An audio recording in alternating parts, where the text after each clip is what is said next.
Terorisme dan Bapak Dr. Al-Araf, Direktur Imparsial, serta para peserta dialog, para aktivis HAM dan demokrasi, para LSM, serta mahasiswa dan masyarakat. Kami ucapkan salam sehat selalu. Baik Bapak Ibu, untuk membuka acara ini marilah kita dengarkan sambutan pengantar yang akan disampaikan oleh Bapak Ali Asgar selaku Sekretaris Puskamnas. Disilakan. Kepada Bapak Ali Asgar, disilakan. Oke, terima kasih. Assalamualaikum warahmatullahi wabarakatuh. Selamat siang. Halo Tes, bisa didengar ya? Ya, bisa dengar yang jelas. Oke, diskusi pada siang hari ini merupakan bagian dari seri diskusi Pusat Kajian Keamanan Nasional.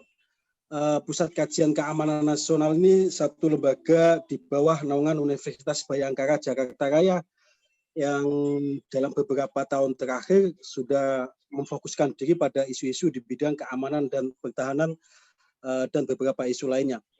Pada kesempatan yang berbahagia ini merupakan bagian dari rangkaian seri diskusi mengenai persoalan aktual yang kini kita lihat mengenai pelibatan pro kontra pelibatan TNI dalam penanganan terorisme.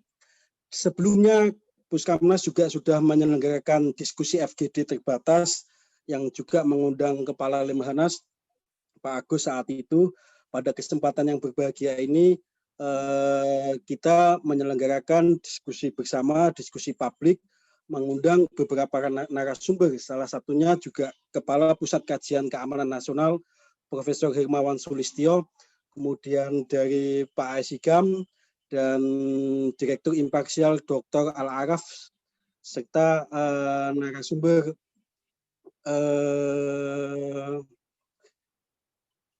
yang lainnya. Seri diskusi pada siang hari ini diharapkan dapat memberikan, nantinya akan kami susun dalam bentuk monograf atau policy brief menjadi semacam bahan masukan terkait dengan pro kontra mengenai isu persoalan pelibatan terorisme. Nah, tadi sebenarnya yang pas memberikan pengantar ini Kepala Puskamnas, Prof. Kiki. Mohon maaf, tapi nampaknya panitia on the spot langsung mengarahkan ke saya. Jadi saya melangkahi kewenangan, harusnya Prof. Kiki yang memberikan arahan pengantar diskusi pada siang hari ini. Tetapi baiklah, saya kembalikan ke moderator untuk memulai diskusi pada siang hari ini. Semoga berjalan lancar dan sesuai yang kita harapkan. Terima kasih.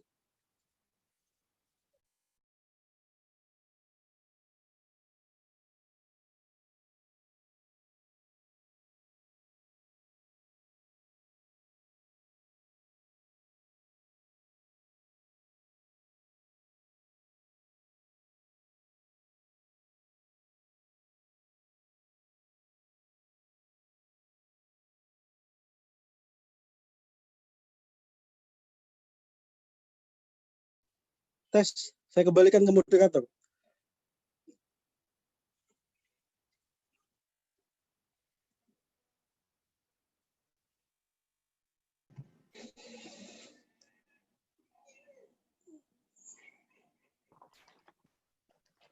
Baik, terima kasih kami ucapkan kepada Bapak Ali Asgar selaku Sekretaris Puskamnas yang telah memberikan pengantar. Bapak Ibu para peserta dialog, pro dan kontra terkait pelibatan TNI oleh pemerintah untuk melibatkan penanganan kasus terorisme telah memasuki babak baru setelah berhasil memasukkan klausul TNI dalam Undang-Undang Nomor 5 Tahun 2018. Dalam UU tersebut menyebutkan tugas TNI dalam mengatasi aksi terorisme merupakan bagian dari operasi militer selain perang, yang selanjutnya diatur dalam Peraturan Presiden yang saat ini telah diserahkan ke DPR RI untuk dimintai pendapat. Dan beberapa pihak mendesak bahwa pembahasan tersebut seharusnya dibuka secara terbuka. Dan di sisi lain, Menteri Koordinator Bidang Politik, Hukum, dan Keamanan, Mahfud MD, baru-baru ini mengungkapkan bahwa pihaknya telah melakukan komunikasi dengan berbagai pihak, terutama kepada LSM.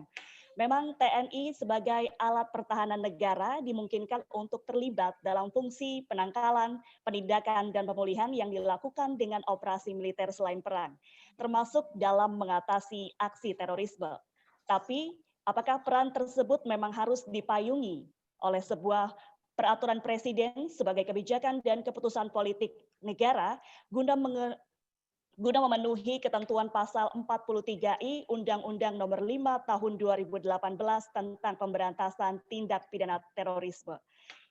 Oleh karena itu, kita penting untuk membahas isu ini untuk dicarikan solusinya secara komprehensif bersama para narasumber yang ahli dan pakar dalam bidangnya.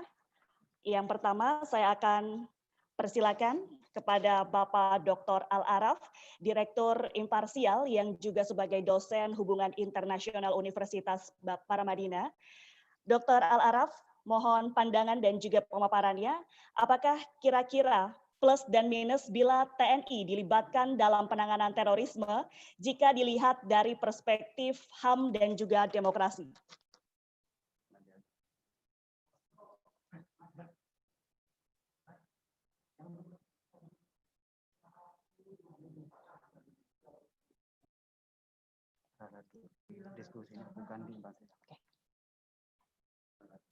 Baik, diskusi ini langsung disiarkan dari kantor Puskapnas dan kami persilakan kepada Dr. Al-Araf untuk memberikan pandangan dan juga pemakarannya melalui Zoom. Kami persilakan kepada Dr. Al-Araf. Baik, terima kasih. Selamat siang atas kesempatannya. Hari ini Perpres tentang penanggulangan terorisme sudah dibahas di lintas komisi di DPR, yakni Komisi 1 akan memberikan pandangan dan Komisi 3 juga akan memberikan pandangan. Sepertinya kemarin Komisi 1 dan Komisi 3 sudah memberikan pandangan-pandangan terkait dengan Perpres tersebut. Meski dari yang saya dengar pandangan-pandangan mereka sepertinya belum sesuai dengan tuntutan dan aspirasi dari masyarakat. Nah, oleh karena itu dalam kesempatan diskusi ini nanti saya akan kaitkan, semoga Komisi 1 dan Komisi 3 bisa menjadikan diskusi ini sebagai bahan dalam melihat tentang Perpres tersebut. Nah, kedua, yang saya hormati para narasumber, Dr. Aisyikam dan moderator, saya akan fokus ke slide saya terkait dengan diskusi kali ini tentang pola penanggulangan terorisme dalam konteks kehidupan negara demokrasi. Secara prinsip, dinamika pola penanganan terorisme yang disampaikan oleh PBB itu sebenarnya secara tegas menekankan bahwa tidak mungkin melakukan penanganan terorisme tanpa adanya penghormatan terhadap hak asasi manusia dan negara hukum. Artinya PBB sudah membuat satu kebijakan global yang menyerukan ke banyak negara untuk mengantisipasi penanganan terorisme tetap dalam aspek penghormatan terhadap negara hukum dan hak asasi manusia. Maka konsekuensinya pola penanganan itu harus tetap berpijak pada koridor criminal justice system. Karena sejatinya terorisme adalah satu bentuk kejahatan yang secara prinsipil pola penanganan kejahatan itu tetap mengedepankan criminal justice system. Nah, di banyak negara demokrasi, pola criminal justice system adalah satu pilihan model yang terbaik di dalam penanganan terorisme di dalam negeri. Sehingga opsi-opsi dalam penanganan terorisme harus berpijak pada hal tersebut. Dan ini merupakan seruan dari PBB. Nah, secara strategi, memang pola penanganan terorisme kita bisa lihat dalam dua kerangka model. Yang pertama adalah kerangka model perang, dalam hal ini war model secara konsep. Yang kedua adalah kerangka model dengan criminal justice system. Nah, kerangka war model dengan asumsi perang, maka garda terdepan dalam penanggulangan terorisme adalah militer. Dalam berbagai studi yang dilakukan, tentu collateral damage dengan penggunaan instrumen perang itu jauh lebih tinggi. Karena instrumen militer dan perang doktrin yang digunakan adalah doktrin menghancurkan, bukan doktrin melumpuhkan. Sehingga efek collateral damage-nya jauh lebih tinggi. Dan tentu dalam titik lain, stereotyping akan kemungkinan besar terjadi. Apa yang terjadi dalam war model diskursusnya adalah kelompok lawan. Oleh karenanya diskusinya terkait dengan kill or to be killed. Maka war model dihindari di banyak negara untuk digunakan di dalam penanganan terorisme di dalam negeri. Hanya dalam pola-pola penanganan terorisme di luar negeri, seperti Amerika Serikat dalam melakukan serangan di Afghanistan dan di Irak, itu digunakan. Tetapi di dalam negeri Amerika Serikat sendiri, mereka tidak menerapkan pola war model. Gitu. Mereka menerapkan pola itu di luar negeri. Walaupun demikian, pola war model dalam perang terorisme pasca 9/11 itu pun dikritik di banyak masyarakat dunia ketika Amerika Serikat melakukan serangan terhadap Afghanistan ataupun juga Irak. Sehingga ini sesuatu yang menjadi catatan. Nah, di titik lain, model yang kedua adalah model criminal justice system, sehingga terorisme diasumsikan sebagai satu bentuk kejahatan, di mana untuk mengantisipasi kejahatan tersebut, penegakan hukum menjadi sesuatu yang penting. Oleh karenanya, target dianggap sebagai kelompok yang melanggar. Konsekuensinya, terorisme adalah sebuah kejahatan yang diasumsikan sebagai satu persoalan sehari-hari dan akan terus terjadi kemungkinannya, sehingga penanganannya bisa dilakukan dengan jalan-jalan menggunakan mekanisme institusi penegak hukum, dalam hal ini kepolisian, kejaksaan, peradilan, dan lain sebagainya. Nah, pola criminal justice system ini penanganannya memang cenderung terjadi pasca kejadian. Dalam banyak kasus, pola criminal justice system digunakan di banyak negara untuk mengantisipasi penanganan terorisme. Model ini dipilih hampir di semua negara demokrasi di dalam mengatasi terorisme di dalam negeri mereka. Nah, oleh karena itu, inilah dua tipe model yang paling tidak bisa dilihat secara konsep tentang strategi kontraterorisme. Dan hampir semua negara demokrasi lebih mengedepankan aspek criminal justice system untuk mengatasi terorisme di dalam negeri. Dalam beberapa studi tentang pola war model dan criminal justice system, kita bisa lihat tentang efektivitas strategi kontraterorisme yang terjadi di dunia yang diterapkan dalam beberapa hal. Dalam studi yang dilakukan oleh RAND Corporation yang melakukan studi terhadap 268 organisasi teroris di seluruh dunia yang berhenti sepanjang 1968 sampai 2006, jadi studi riset ini dilakukan dari tahun 1968 sampai 2006, kelompok-kelompok teroris yang dijadikan studi adalah kelompok-kelompok dengan motif agama, nasionalis, sayap kiri, dan sayap kanan. Disebutkan dalam laporan tersebut bahwa kelompok teroris yang hanya hancur akibat operasi militer itu hanya mencapai angka 7%. Jadi kecil. Jadi operasi dari 68 sampai 2006 itu efektivitas penggunaan militer itu hanya 7%. Dan itu karena memang upaya mobilisasi militernya memang terbatas dalam operasi-operasi tersebut. Nah, yang menarik adalah kelompok teror berhenti lebih banyak menggunakan jalur-jalur politik dan menggunakan kurang lebih sebanyak 43%. 40% dilakukan dengan mekanisme kepolisian dan intelijen. Jadi cukup tinggi. Dalam konteks itu dinamikanya adalah 40% dengan mekanisme criminal justice system itu jauh lebih efektif. Nah, kelompok teror yang membuarkan diri setelah berhasil mencapai tujuan politik sebanyak kurang lebih 10%. Jadi dari studi tentang RAND Corporation ini menyebutkan bahwa memang efektivitas penanganan terorisme di dalam negeri lebih efektif menggunakan mekanisme criminal justice system, tidak menggunakan mekanisme war model. Nah, itu yang menjadi catatan secara empirik dari konsepsi secara empirik dalam studi yang dilakukan.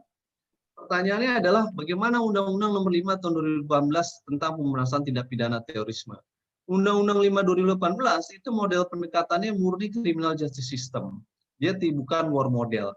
Hampir seluruh pasal di dalam Undang-Undang 5 Tahun 2018 tentang pemberantasan tindak pidana terorisme itu mengatur tentang bagaimana institusi penegakan hukum melakukan penangkapan, melakukan penahanan, melakukan penyadapan, dan lain sebagainya.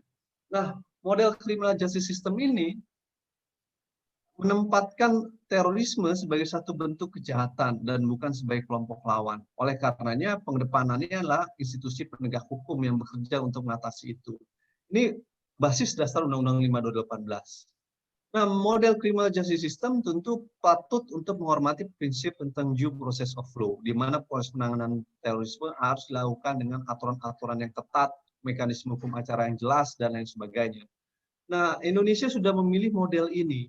Namun, dalam revisi undang-undang yang terbaru tersebut, memang menyisakan problematik ketika masuk unsur pasal pelibatan militer di dalam pasal 7 ayat 2 dan ayat 3 di dalam pasal 43I, di dalam pasal 43I Undang-Undang Nomor 5 2018 yang menyebutkan bahwa militer terlibat dalam mengatasi terorisme sebagai bagian dari operasi militer selain perang yang selanjutnya akan diatur dalam peraturan presiden. Yang kemudian inilah yang menimbulkan polemik. Padahal sebenarnya tanpa pasal 43I pelibatan militer dalam mengatasi terorisme juga bisa dilakukan melalui Undang-Undang TNI, yakni di dalam pasal 7 ayat 2 dan ayat 3 Undang-Undang TNI disebutkan operasi militer selain perang dapat dilakukan oleh militer dengan dasar keputusan politik negara.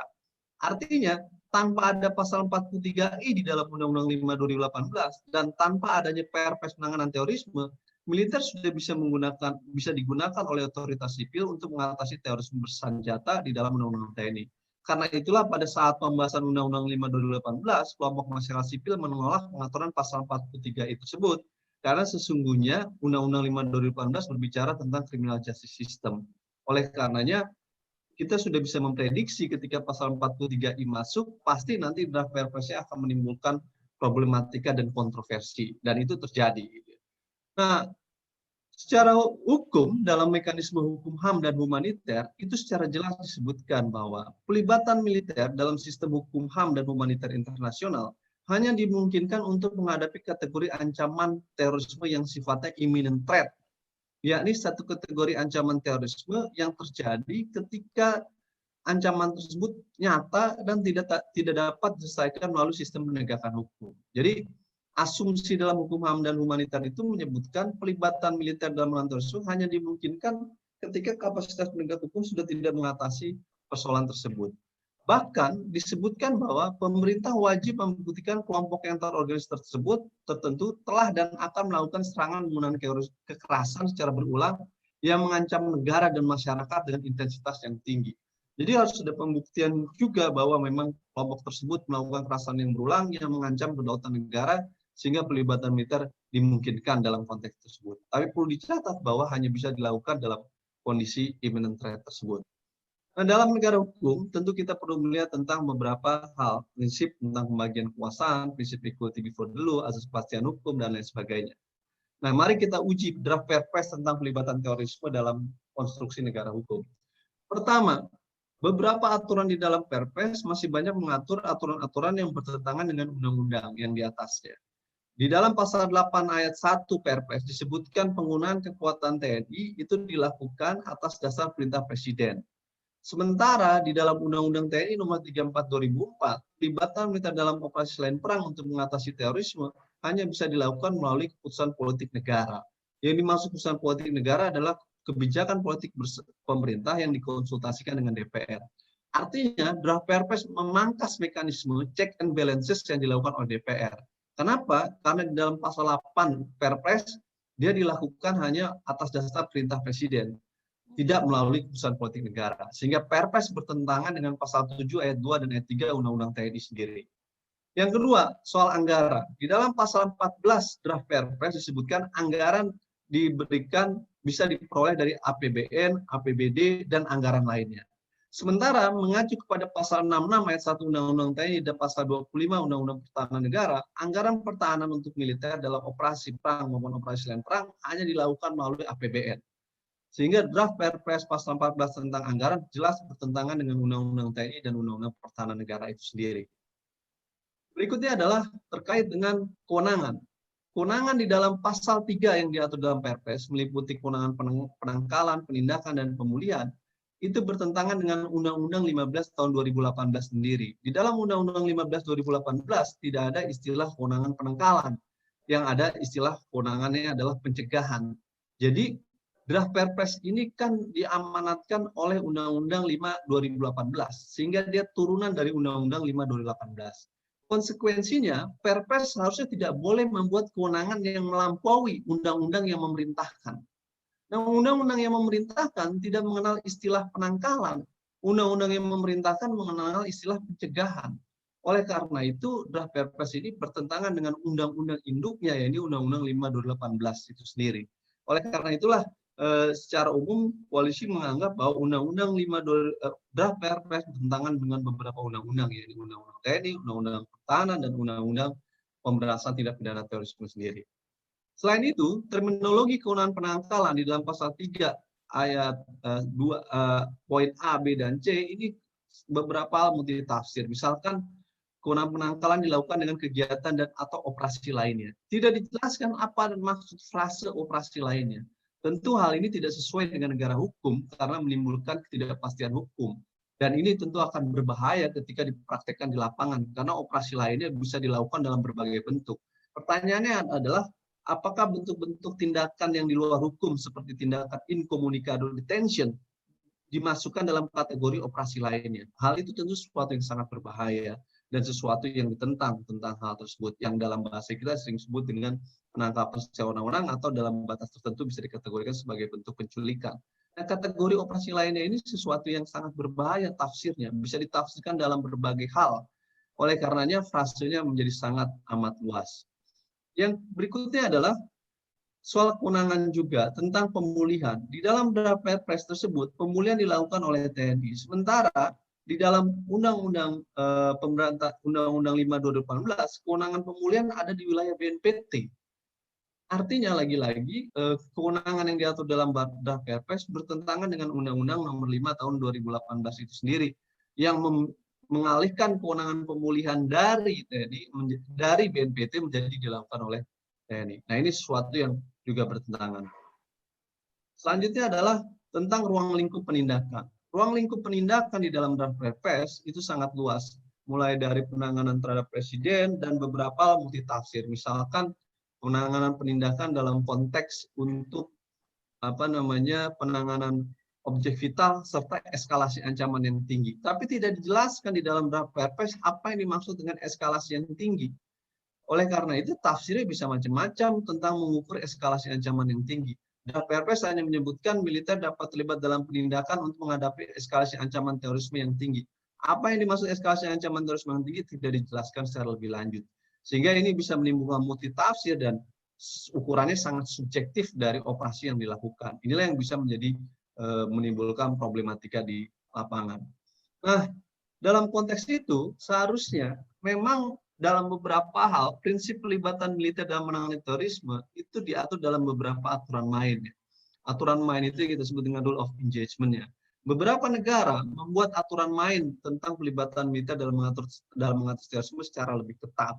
Nah, prinsip pertama dalam pelibatan militer di banyak negara dalam mengatasi terorisme, pasti pelibatan tersebut harus atas dasar keputusan presiden. Harus atas dasar keputusan otoritas sipil. Tidak mungkin militer terlibat dalam penanganan terorisme tanpa ada keputusan otoritas sipil. Nah, inilah prinsip supremasi sipil yang pertama yang harus diakui di dalam draft Perpres. Dan di dalam Undang-Undang TNI 34/2004 itu sudah ditegaskan bahwa pelibatan militer dalam mengatasi terorisme harus atas kebijakan dan keputusan politik negara sesuai pasal 7 ayat 2 dan ayat 3 Undang-Undang TNI. Prinsip kedua, pelibatan militer hanya dimungkinkan untuk menghadapi sesuatu yang sifatnya imminent threat, yakni ancaman nyata yang tidak dapat diselesaikan melalui sistem penegakan hukum dan eskalasi ancaman tinggi yang terjadi secara sistematis dan luas yang mengancam kedaulatan negara. Ini prinsip kedua yang harus jadi hal prinsipil. Yang ketiga adalah pelibatan militer dalam menangani terorisme merupakan pilihan yang terakhir, last resort, ketika kapasitas sipil dan penegakan hukum tidak lagi bisa mengatasi situasi yang terjadi. Yang keempat, pelibatan tersebut harus proporsional dan jangka waktu tertentu, lalu kemudian akuntabilitas peradilan, serta tidak bertentangan dengan undang-undang lain. Sayangnya pembahasan draft Perpres belum mencakup hal-hal ini secara lebih jeli. Komisi 1 memiliki pandangan-pandangan yang menurut saya justru tidak sejalan dengan prinsip-prinsip pengaturan pelibatan militer di dalam negara demokrasi yang benar. Oleh karena itu, pandangan-pandangan tersebut menurut saya harus dikoreksi dalam rapat bersama antara Panja atau pimpinan DPR nanti. Gitu. Dan ini sedang dalam pembahasan dalam konteks itu. Nah, dalam konteks itu, maka saya ingin menyimpulkan bahwa pola penanganan terorisme ini harus dilihat dalam dua prinsip keseimbangan antara keharusan melindungi security of person dan liberty of person. Paling tidak spektrum dalam penanganan terorisme itu bisa kita lihat dalam aspek preemptif dan penegakan hukum dan operasi militer. Jadi operasi militer itu satu opsi yang paling akhir. memang penanganan terorisme tidak mungkin dilakukan oleh satu institusi. Dia membutuhkan berbagai instrumen dari aspek preemptif, preventif, penegakan hukum, dan operasi militer. Institusi yang bergerak juga bukan hanya polisi, sistem pendidikan, departemen pendidikan menjadi penting, masyarakat, peran intelijen, kerjasama internasional, RU pengaturan kontrol senjata api menjadi penting, peran kehakiman, kejaksaan, BNPT, persoalan isu pengaturan tentang hate speech, dan hal-hal lainnya. Nah, oleh karena itu, kita harus membuat spektrum penanganan terorisme dalam aspek preemptif dan preventif. Lebih banyak bekerja beberapa instrumen seperti intelijen, ataupun beberapa kelembagaan pendidikan, ataupun lain sebagainya. Dalam penegakan hukum dilakukan oleh kepolisian, ketika kapasitas penegak hukum tidak bisa mengatasi ancaman terorisme, baru operasi militer dimungkinkan dengan kerangka tugas perbantuan kepada institusi kepolisian. Jadi inilah opsi yang terakhir. Sayangnya, draft Perpres tidak melakukan ini. Draft Perpres ingin menempatkan pola pelaksanaan operasi itu dilakukan secara mandiri, dan ini sesuatu yang bisa menimbulkan persoalan dalam praktek di lapangan, overlapping tugas antara penegakan hukum dan operasi militer itu sendiri. Kesimpulan saya, draft Perpres tentang pelibatan terorisme masih menganut banyak pasal-pasal bermasalah yang bertentangan dengan beberapa undang-undangan, khususnya Undang-Undang TNI, Undang-Undang Pemberantasan Terorisme, Undang-Undang HAM, dan juga Undang-Undang Pertahanan. Draft Perpres dalam mengatasi terorisme dengan skup yang multitafsir tersebut dapat mengancam kehidupan demokrasi dan hak asasi manusia. Draft Perpres tersebut sebaiknya juga dapat menimbulkan problem bagi proses reformasi sektor keamanan jika disahkan saat ini, dan akan menimbulkan overlapping kewenangan antar institusi. Konsekuensinya sebaiknya DPR mengembalikan draft Perpres tersebut ke pemerintah, dan pemerintah melakukan perbaikan secara menyeluruh dengan melibatkan masyarakat sipil. Saya khawatir kemudian kalau ini sesuatu dipaksakan, maka kita akan merubah pola penanganan terorisme dari criminal justice system menjadi war model. Dan itu sesuatu yang kita tidak inginkan, karena sejatinya penanganan terorisme di negara demokrasi tetap dalam kerangka criminal justice system, meski dalam batas tertentu pelibatan militer dimungkinkan, yakni ketika ancaman terorisme bersifat nyata dan kapasitas penegak hukum sudah tidak bisa mengatasinya lagi. Sepanjang itu bisa, seharusnya hal itulah yang kemudian yang menjadi beberapa dasar pertimbangan untuk secara menyeluruh DPR sebaiknya mengembalikan pemerintah untuk memperbaiki draft tersebut secara lebih komprehensif. Terima kasih, moderator. Kira-kira itu catatannya. Baik, terima kasih kepada Bapak Dr. Al-Araf selaku Direktur Imparsial dan juga dosen Hubungan Internasional Universitas Paramadina yang telah memberikan perspektif, pandangan, dan juga pemaparan terkait pelibatan TNI dalam konteks demokrasi dan juga reformasi. Dan masih disiarkan dari Puskamnas Ubara Jaya Bekasi. Selanjutnya kita akan beralih ke narasumber kedua, yakni Bapak Profesor Dr. Hermawan Sulistyo MA yang merupakan Kepala Puskamnas Ubara Jaya. Beliau juga merupakan Guru Besar Riset LIPI, Penasehat Ahli Kapolri. Yang ingin ditanyakan adalah sejak 1998 kita sudah ada pemisahan tugas dan juga wewenang antara TNI dan Polri. TNI sebagai alat pertahanan dan Polri sebagai instrumen menjaga keamanan, menciptakan ketertiban, dan juga penegakan hukum. Jika TNI dilibatkan dalam menangani terorisme, bagaimana pandangan Prof. Hermawan Sulistyo atau yang lebih diakrab dengan Profesor Kiki? Dipersilakan untuk memberikan pandangan dan juga paparannya. Bubar. Kita pulang. Kenapa? Semua materinya udah dihabisin Al-Araf nih. Dr. Al-Araf. Jadi udah nggak ada lagi nih yang tersisa, kita pulang aja, udah bubar. Silakan dokter untuk memberikan pandangan Prof. Kiki. Ya kan udah semua diborong sama Al-Araf. Ini kayaknya hasil disertasi nih, ya. Saya kok kayak nonton penyajian disertasi gitu. Gini, semua itu tadi itu dari pendekatan formal legalistik. Nah, secara normatif apa yang kita lihat tadi sudah ada war model. War model ini diambil dari Amerika. Kenapa Amerika menetapkan perang menghadapi terorisme itu dianggap perang setelah kasus WTC, setelah kasus 911. Nah, jawabannya mudah. Satu, di dalam bor model Amerika, ya, ancaman Amerika itu dari luar, eksternal, gitu. Sehingga dan konsep-konsep pertahanan negaranya itu boleh deployment pasukan ke luar negeri, ke negara lain. Mungkin kita masih ingat ada kepala negara yang diserbu, diculik, diambil Noriega waktu itu. Dan ini berkaitan dengan konsep pertahanan negaranya. Nah, itu satu. Terus yang kedua, model yang lain tadi menyebutkan kalau terorisme itu adalah crime against humanity atau extraordinary crime. Dia extraordinary. Ya, benar, extraordinary. But it is still a crime. Ini sifatnya itu masih kejahatan. Nah, karena masih kejahatan, ya tidak ditangani oleh militer. Nah, yang ketiga, memang ada batas-batas yang blur, yang makin mengabur antara terorisme model lama yang sifatnya lebih individual, terutama dengan hadirnya ISIS ini. ISIS itu muncul sebagai satu organisasi teroris gitu dengan kemampuan militer, katakanlah militer, persenjataan dan sebagainya yang luar biasa, sama seperti sebuah negara gitu. Yang selalu menjadi pertanyaan saya adalah, nah ini diajak perang segala macam nggak selesai-selesai. Kenapa? Ini organisasi kok bisa beli bom, beli alat-alat berat segala macam, dan tidak pernah ada upaya untuk menghentikan sumber pasokannya. MIC, Military Industrial Complex, itu adanya di negara maju semua. Ya, sebagian tidak di negara maju ya, terutama di 11 negara dari 24 yang pecahan Uni Soviet itu, tetapi sumber-sumbernya itu jelas.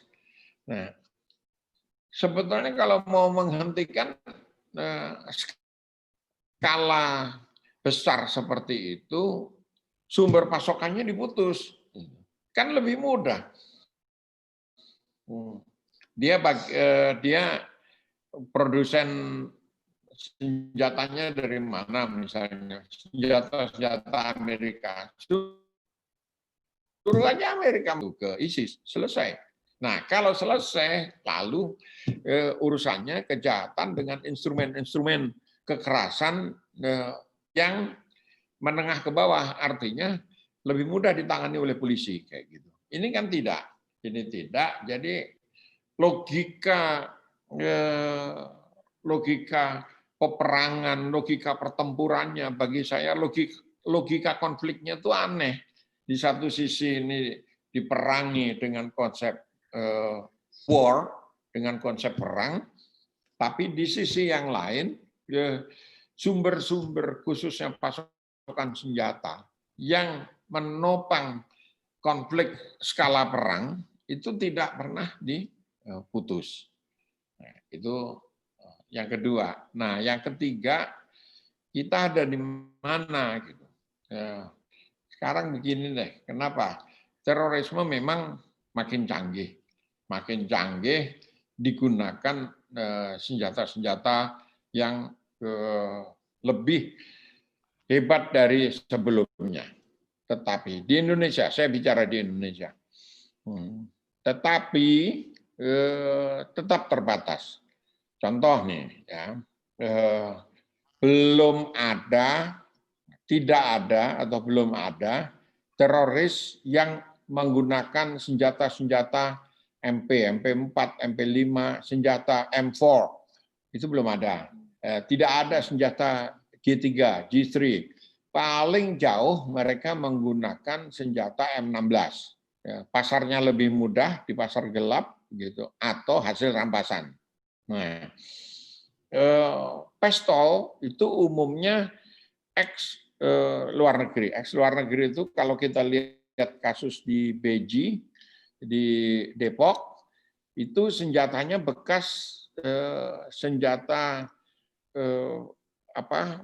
polisi Filipina, masuk lewat Miangas. Lewat sana, lewat jalur-jalur utara, jalur laut gitu.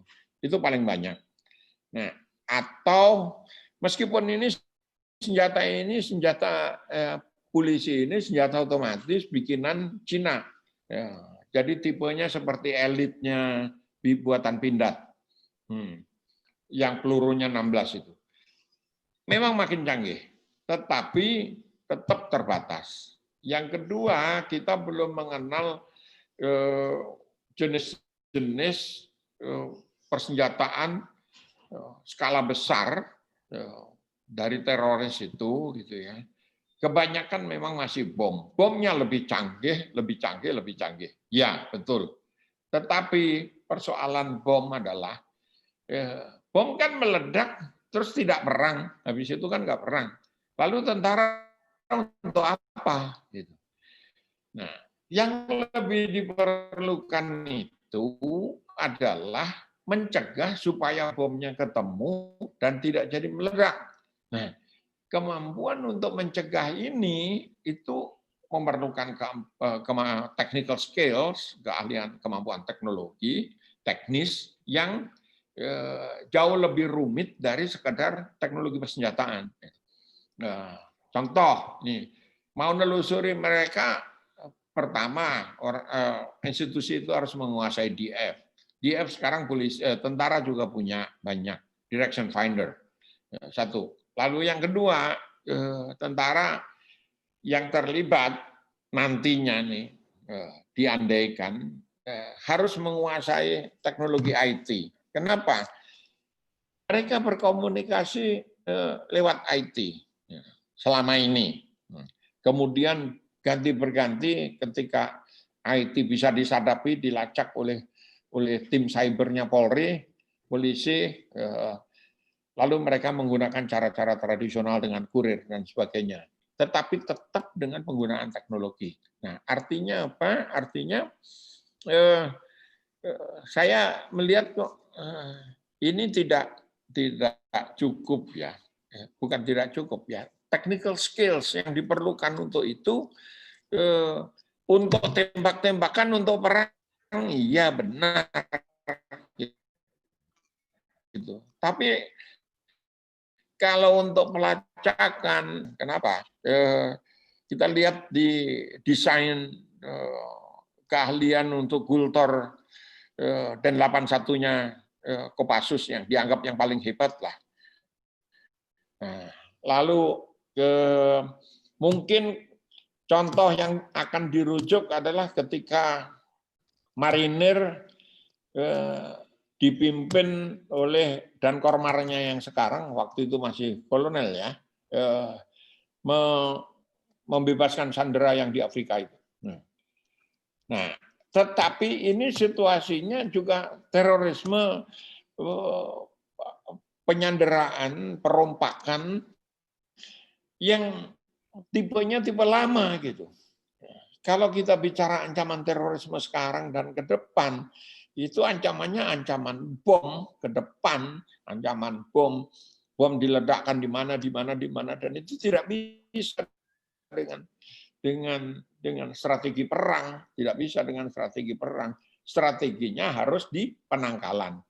Dugaan saya, kenapa di Perpres ini dimasukkan unsur keterlibatan TNI sampai ke tahap preemption, penangkalan, karena pada tahap penangkalan ini orang bisa melakukan deteksi dengan menyadap dan lain sebagainya, yang sehingga bisa masuk untuk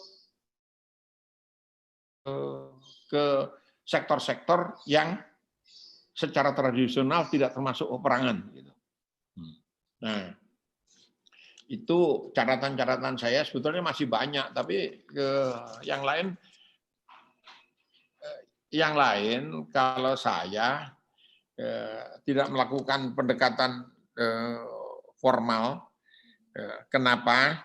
Kalau nanti saya di tim perumusnya itu lihat kritiknya Al-Araf, oh iya benar, terima kasih. Kalau gitu Undang-Undang Nomor 5-nya aja kita ubah. Pasal 7 yang disarankan Al-Araf itu kita ubah, kita sesuaikan. Undang-undang kan bergerak, berubah sesuai dengan kebutuhan dan sesuai dengan tafsir politik pada saat itu gitu.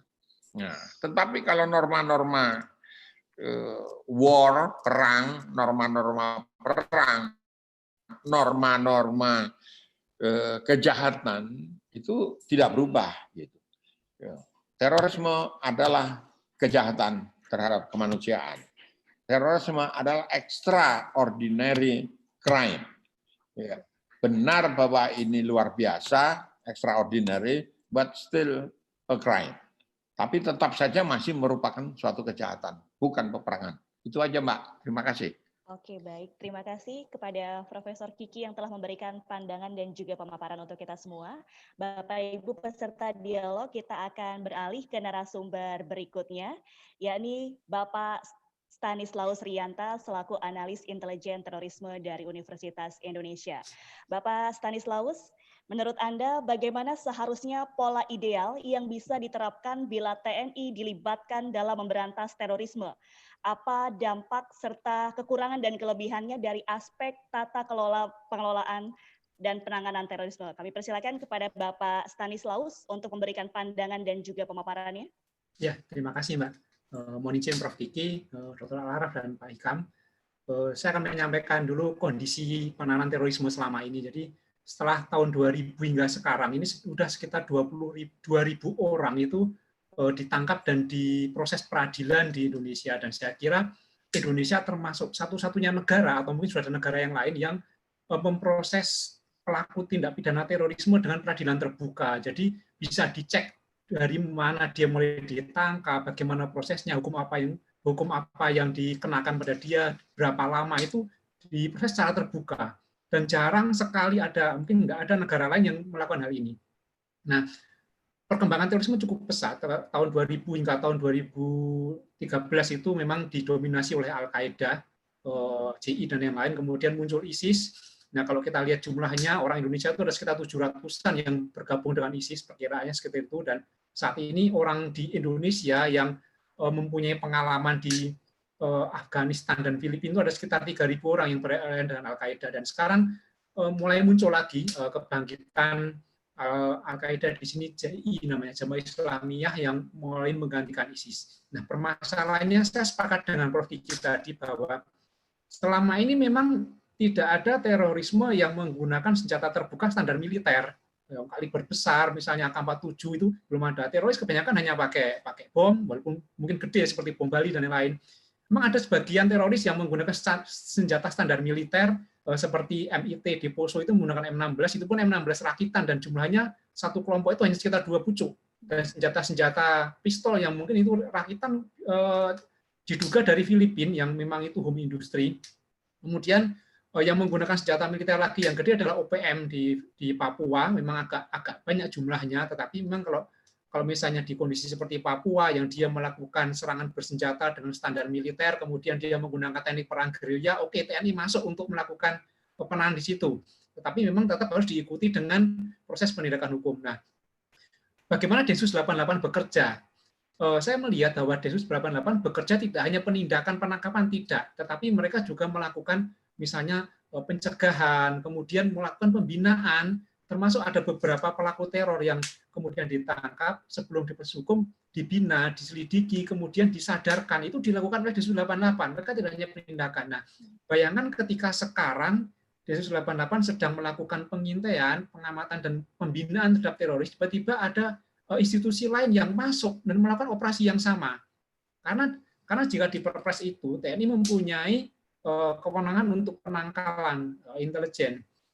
Kita lihat, tidak usah jauh-jauh ke terorisme, seperti penanganan narkoba. ada BNN, ada Sat Narkoba, yang sama-sama polisi aja itu sering ribut.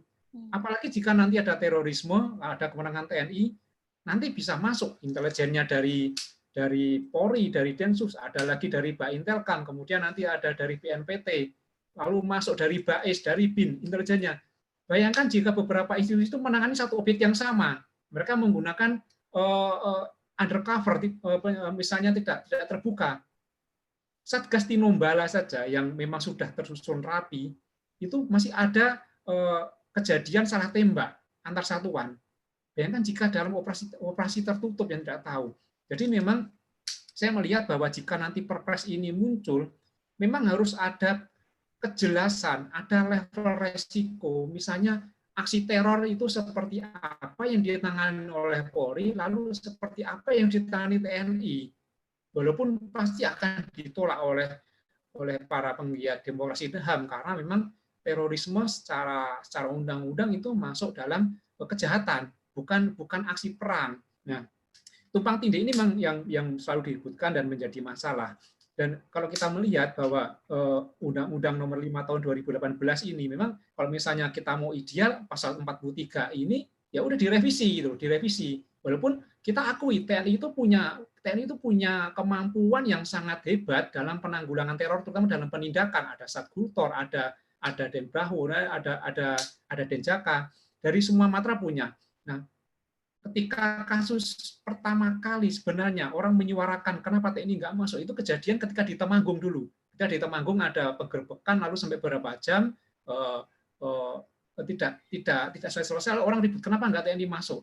Sebenarnya aspeknya kan bukan masalah cepat atau tidaknya, tetapi memang itu harus diungkap siapa orangnya, diusahakan hidup supaya jaringannya juga terungkap. Nah, orang mulai meributkan hal ini. Kalau soal penindakan terorisme, kita yakin TNI memang hebat, punya pengalaman panjang untuk penanganan. Tetapi memang ke depan aspek teror itu saya melihat bahwa itu tidak menggunakan senjata secara terbuka. Saat ini saja ini sudah ada perubahan pola yang dulunya berkelompok, kelompok seperti pelaku bom Bali dan Joy Marriott, sekarang berubah. Sekarang sel-sel terorisme yang bergerak, sel-sel keluarga, seperti kasus di Surabaya, kemudian kasus penikaman Pak Wiranto, lalu berubah lagi menjadi lone wolf. Karena apa? Pasca Undang-Undang Nomor 5 Tahun 2018, kewenangan pencegahan menjadi lebih luas. Densus bisa melakukan penyadapan terhadap percakapan-percakapan yang dilakukan oleh kelompok-kelompok teroris. Jadi sebelum mereka bergerak bisa ditindak. Nah, untuk menghindari itu, makanya mereka terurai, lalu mereka bergerak dalam sel-sel keluarga, dalam sel-sel kecil, bahkan lone wolf. Nah, bayangkan jika ini ditanganin oleh standar militer. Mereka bergerak dalam keluarga, mereka dalam anak-anak muda yang terpapar radikal lewat internet, lalu ditangani oleh standar militer. Ini tentu akan menjadi ramai. Nah, selain itu, bahwa sebaiknya kita fokus pada pencegahan. Pencegahan itu bukan dalam konteks lalu operasi militer atau intelijen, tidak itu loh. Pencegahan itu lebih baik kita melibatkan masyarakat sipil, melibatkan keluarga, karena pencegahan ini kita harus mengutamakan bagaimana masyarakat atau keluarga itu melakukan deteksi dini atas ideologi-ideologi yang berpotensi menjadi aksi teror. Jadi bukan dalam konteks seperti itu. Dalam konteks misalnya operasi militer, pencegahan ini dilakukan karena saya melihat bahwa beberapa pelaku teror, terutama yang remaja, saya melihat doktrinasi, korban situasi, lalu mereka melakukan aksi-aksi itu. Mereka masih berusia remaja. Nah, kita cegah supaya tidak ada korban berikutnya. Tentu kita tidak bisa sendiri, tidak bisa BNPT sendiri atau Polri sendiri atau bahkan TNI gitu. Pemerintah harus melakukan kolaborasi dengan semua lembaga, misalnya bahkan Kementerian Pendidikan, Kementerian Agama, bagaimana doktrin-doktrin ini bisa dicegah. Pencegahan ini perlu supaya tidak mudah terjadi aksi teror, karena terorisme ini adalah implikasi dari adanya paham yang mereka paksakan, kemudian mereka ingin mewujudkan itu dengan kekerasan. Kalau kita bisa cegah pahamnya supaya tidak beredar, tidak terjadi di masyarakat, terorisme akan berhenti. Nah, memang Undang-Undang Nomor 5 Tahun 2012 ini sudah diundangkan, dan mau nggak mau memang PR pasal 43 ini harus diselesaikan. Saya justru mengusulkan jika TNI tidak mungkin ditolak perannya dalam penanggulangan teror, terutama untuk teror-teror yang menggunakan standar militer, kemudian perang gerilya yang ancaman kepada kepala negara, walaupun mungkin frekuensinya akan sangat kecil, tetapi tetap diberi ruang, diberi aturan kapan TNI itu terlibat, kapan ditangani oleh Polri. Saya kira dalam Perpres harus bisa diusulkan kondisi-kondisi seperti apa yang dan kewenangan siapa ketika masuk. Jangan sampai tumpang tindih.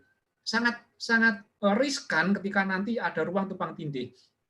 Saya malah berharap bahwa sekalian diatur dalam level yang lebih tinggi, mungkin diatur namanya ada Undang-Undang Perbantuan TNI atau Undang-Undang Perbantuan Militer. Jadi tidak hanya mengatur masalah terorisme, tapi juga mengatur tentang bencana alam dan yang lain. Karena TNI itu merupakan organisasi yang sangat besar dan solid. Sangat disayangkan jika tidak dilibatkan dalam masalah yang bisa ditanganin. Diatur dengan tegas di Undang-Undang Perbantuan TNI atau Undang-Undang Perbantuan Militer mungkin akan lebih baik daripada dicampur adukan di dalam Undang-Undang Nomor 5 Tahun 2018. Karena bagaimana mungkin sebuah kejahatan yang diatur dengan penanganan perundang-undangan penanganan kriminal, tetapi di situ masuk militer di pasal 43I. Ini akan menjadi tumpang tindih yang mungkin kurang baik bagi tata demokrasi kita. Jadi saran saya mungkin pasal 43 itu tetap direvisi, tetapi peran TNI juga harus diakomodir dengan aturan yang lebih baik, walaupun mungkin perlu waktu lama. Undang-Undang Perbantuan TNI itu mungkin menjadi salah satu solusi. Demikian dari saya, nanti kita bisa dikembangkan di sesi diskusi. Terima kasih. Baik, terima kasih kepada Bapak Stanislaus Rianta selaku analis intelijen terorisme. Selanjutnya kita akan beralih ke narasumber terakhir kepada Bapak Dr. Muhammad A.S. Hikam selaku dosen hubungan internasional Presiden University. Ya, beliau juga pernah menjabat sebagai Menteri Negara Riset dan Teknologi pada Kabinet Persatuan Nasional. Kami persilakan kepada Bapak Hikam menanggapi bagaimana Bapak melihat pro dan kontra mengenai pelibatan TNI dalam penanganan terorisme dari perspektif politik dan reformasi sektor keamanan. Kami persilakan kepada Bapak Dr. Hikam untuk memberikan pandangannya.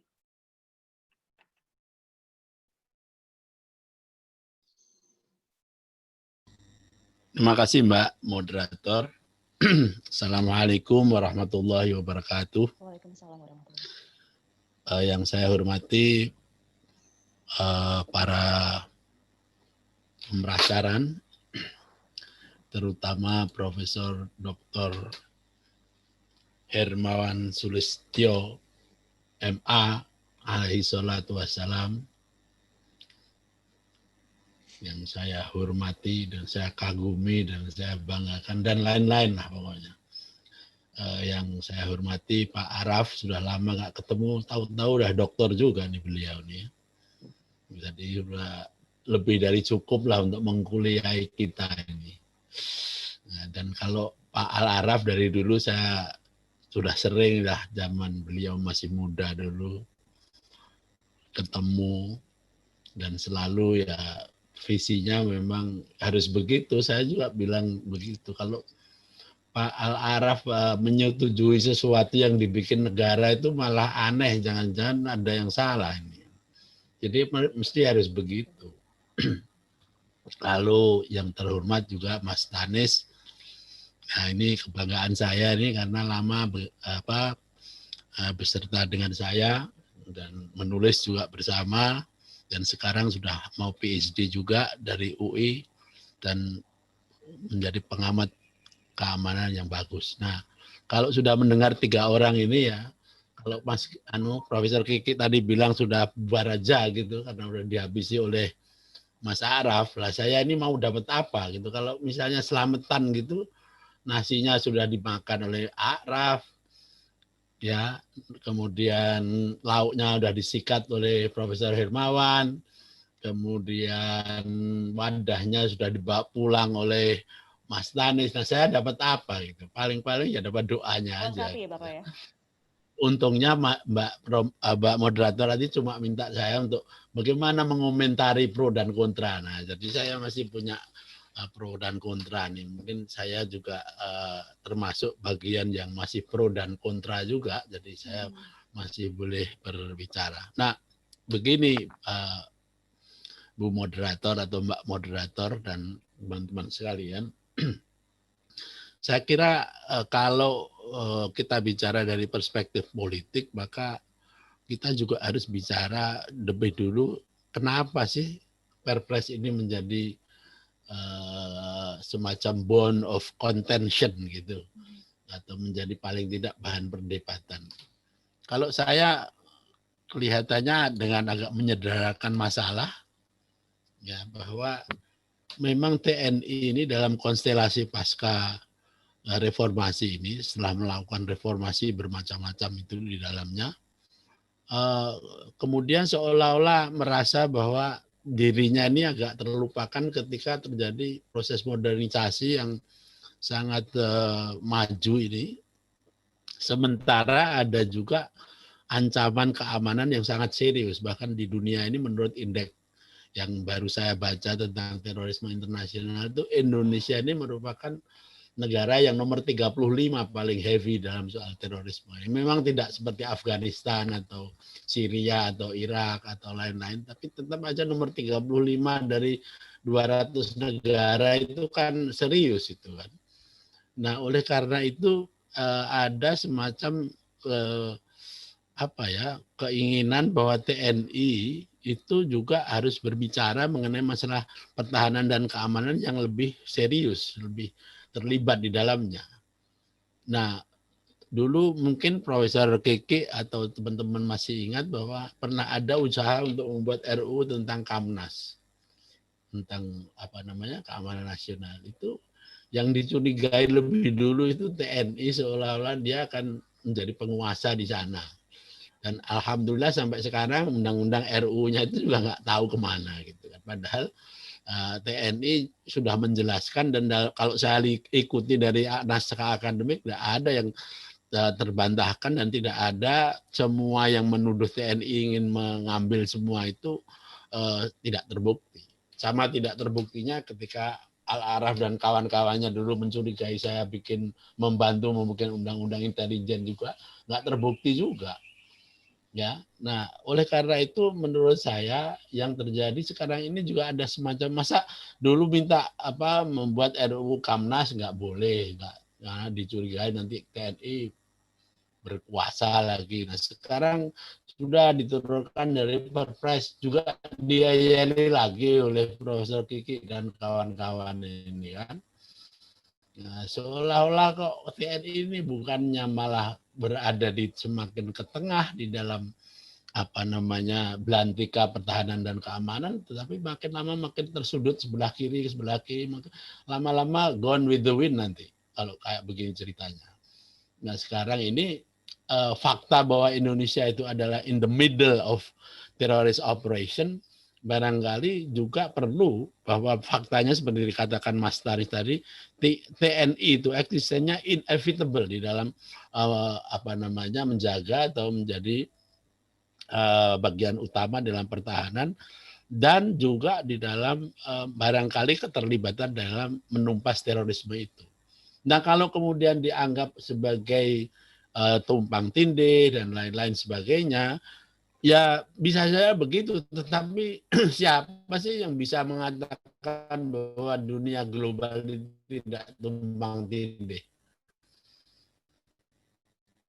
Semua itu tumpang tindih, apalagi dengan dianggap mencelakakan banyak orang, itu malah dipakai manfaat oleh DPR, bikin undang-undang sakar PDW gitu kan.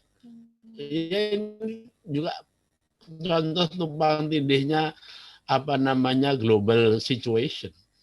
Nah, oleh karena itu hanya melihat dari satu sisi, yaitu legal formal, ya, dan soal keteraturan di dalam memutuskan itu ya bagus-bagus saja, tetapi juga kadang-kadang kita kalau istilahnya Mas Taris dulu sama saya diajari jangan sampai kita kena pendadakan.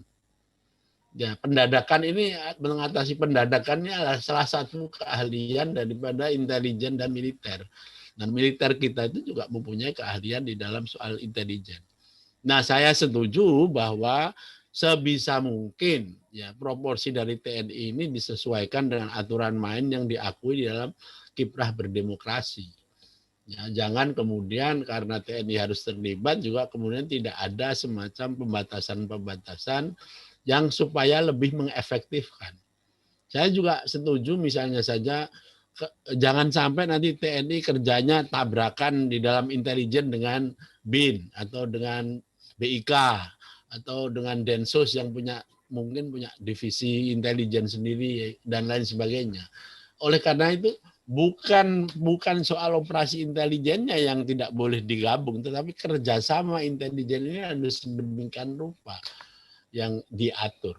Itu salah satu contoh aja dan banyak contoh yang lain tentang soal tumpang tindih yang memang menjadi fakta dan kita sendiri yang harus bisa menyesuaikan diri atau paling tidak menjawab soal ini. Karena memang kalau hanya kita tidak mau tumpang tindih, welcome to the new world sekarang ini yang namanya disruptive world ini, semuanya bisa menjadikan apa saja. Bahkan istilah tadi itu kriminal bisa saja saling berganti posisi di dalam dunia seperti sekarang ini. Karena kekuatan-kekuatan pun yang mula-mula dimonopoli negara sekarang tidak lagi dimonopoli negara, tetapi juga oleh non-state actors. Nah, oleh karenanya solusi bagi pro kontra ini memang pernah dikemukakan juga oleh Gubernur Lemhanas yang kemudian saya dengar tadi juga dikemukakan oleh Mas Tanis, yaitu diangkat lebih ke atas, jadi bukan hanya kepada perpres atau apa itu ya untuk melaksanakan Undang-Undang nomor 8 yang tentang terorisme itu tahun 2000 nomor 5 2018 ini, tapi barangkali diangkat lebih tinggi sehingga TNI ini di dalam kiprahnya melaksanakan Undang-Undang 34 pasal 7 ya itu memang bisa lebih luas tetapi juga lebih terarah. Makanya Gubernur Lemhanas itu Pak Agus Wijoyo pernah mengusulkan agar supaya yang dibikin yang untuk TNI ini adalah semacam undang-undang perbantuan TNI kepada pemerintahan sipil di masa damai. Ya, jadi tidak hanya mengurusi terorisme saja. Nah, kalau itu yang dibikin, maka kemudian dalam terorisme itu yang bagian mana? Nah, mungkin Mas Al-Araf tidak terlalu akan gelisah lagi karena kemudian akan ada semacam spesifikasi lagi begitu. Kalau yang sekarang memang di samping posisinya itu kok cuma perpres, tetapi juga sudah itu berlawan ini dan itu justified karena kalau dipaparkan di di slide tadi memang betul-betul aneh itu yang dipaparkan oleh Mas Al-Araf tadi itu saya setuju banget itu. Misalnya operasi lainnya itu barang apa itu? Itu kan sesuatu yang betul-betul bisa kemana saja. Jadi kalau ada orang bilang ini kayak zaman Orde Baru ya, mungkin malah plus malahan kalau menurut saya. Karena sudah ditentukan di dalam satu aturan, yaitu kata-kata yang jelas sekali tidak bisa kemudian kita menspesifikasi, yaitu operasi lainnya itu. Jangan-jangan operasi lainnya itu termasuk operasi pandemi lagi. Gawat kalau kayak begitu kan. Nah, oleh karenanya solusi yang pertama tadi adalah memang mengangkat ini menjadi undang-undang yang sifatnya selevel lah dengan apa yang dilaksanakan, apa yang diperintahkan oleh Undang-Undang 34 itu, yaitu adanya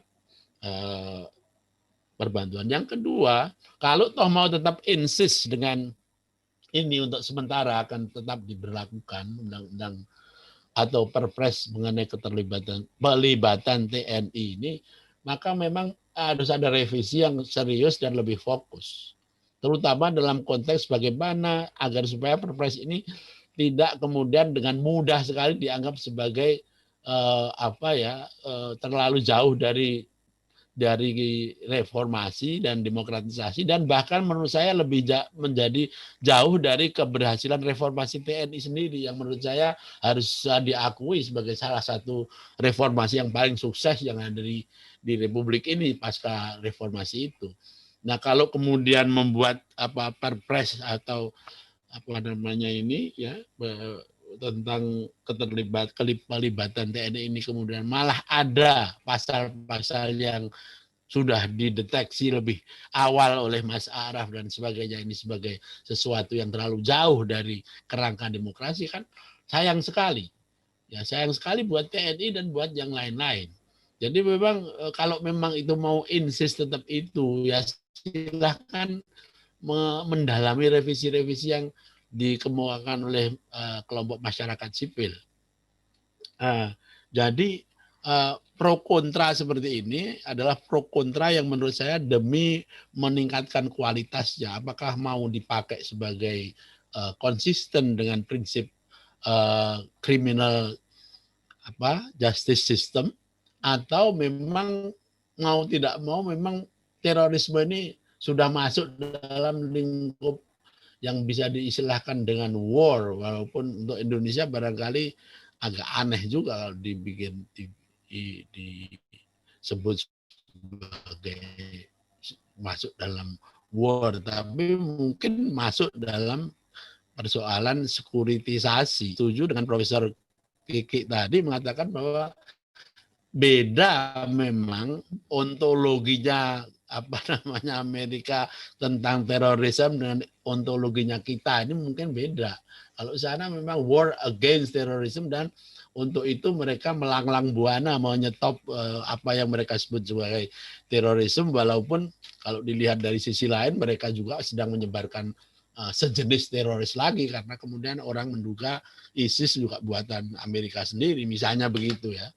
Nah, oleh karena itu sebetulnya masih punya waktu juga untuk melihat kembali ya perpres ini, calon perpres ini, agar supaya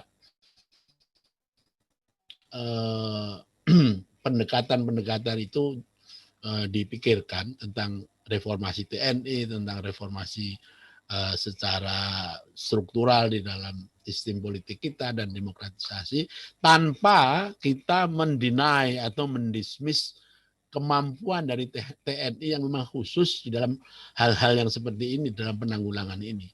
Jadi saya juga berharap bahwa pihak TNI tidak terlalu kecewa kalau misalnya bagian dari itu tadi yang pertama tadi itu sebentar. Penangkalan itu kan menjadi masalah, karena penangkalan itu dalam pengertian tertentu bisa dianggap sebagai deteksi dini yang kemudian adalah pekerjaan intelijen. Nah, tetapi juga kita dalam kondisi Indonesia juga pernah mengalami bahwa TNI mempunyai kapasitas untuk itu, yaitu mereka pernah memegang posisi sebagai teritorial yang mempunyai keahlian di dalam soal kayak begitu itu. Jadi beda dengan tentara di Amerika dan lain-lain.